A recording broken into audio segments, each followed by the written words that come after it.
आज 25th birthday था।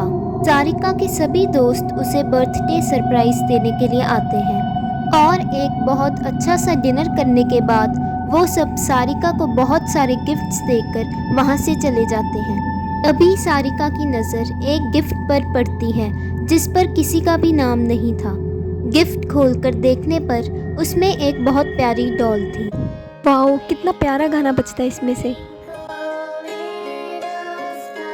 सारिका को लगता है कि ये डॉल उसे रिया ने गिफ्ट की है, पर तभी उसे रिया की कॉल आती है।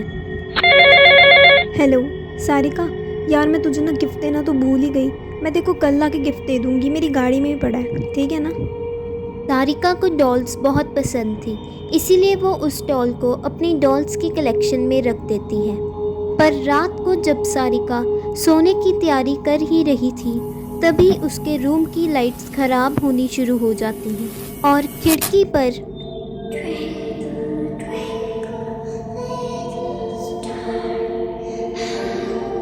और अचानक से वो लड़की खिड़की से गायब हो जाती है। सारिका डरते डरते अपनी डॉल्स की कलेक्शन की तरफ देखती है।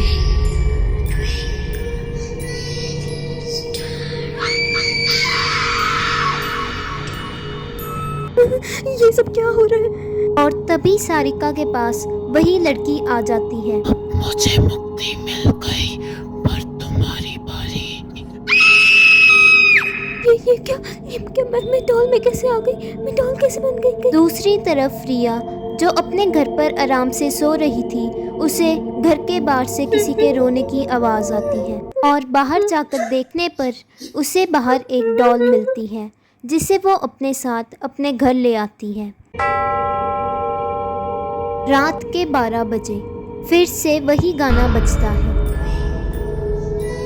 जिसे सुनकर रिया भी अपनी नींद से उठ जाती है। मैं तुम्हारी दोस्त हूँ रिया। सारिका, मुझे बचाओ रिया। सारिका, ये क्या हो गया तुम्हें? और ये तुम डॉल कैसे बन गई? मैं मरना होगा, तभी मुझे इस डॉल से मुक्ति मिलेगी। और रिया अपने घर से बाहर भाग जाती है। रोड पर उसे दूर ही एक औरत मिलती है। आंटी, आपको तो सब कुछ पता होगा, आप तो सारिका की नेबर है ना, क्या हो रहा है उसके साथ? रिया, मैं तुम्हारे पास ही आ रही थी। वो डॉल सारिका को मैंने ही दी थी। वो डॉल दिखने में तो बहुत मामूली सी होती है, पर वो असलियत में एक श्रापित डॉल है जो अपना शिकार खुद ढूंढती है और जो भी उसका शिकार बनता है उसकी आत्मा उस डॉल में कैद हो जाती है और अपने आप को उस डॉल की शराब से बचाने के लिए उसे किसी और को मारना पड़ता है। सारिका खुद को मुक्त कराने के लिए तुम्हें अपना शिकार बनाएगी। से बचने का एक ही रास्ता है, तुम्हें उस डॉल को आग लगाना होगा जब सारिका की आत्मा उसमें से निकलकर तुम्हें मारने की कोशिश करेगी।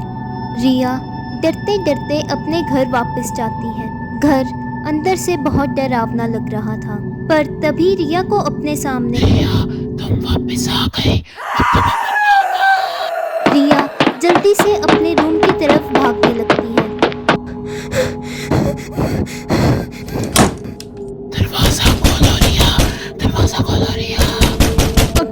क्या करूं अब? मेरे को कुछ समझ नहीं आ रहा। और रिया को उस औरत की बात याद आती तुम्हें है। उस डॉल को आग लगाना होगा जब सारिका की आत्मा उसमें से निकलकर तुम्हें मारने की कोशिश करेगी।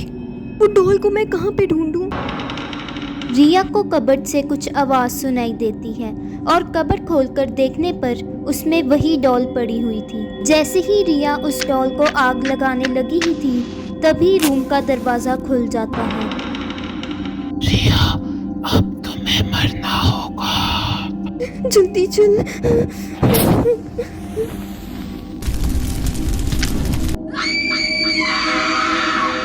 रिया उस डॉल को आग लगा देती है।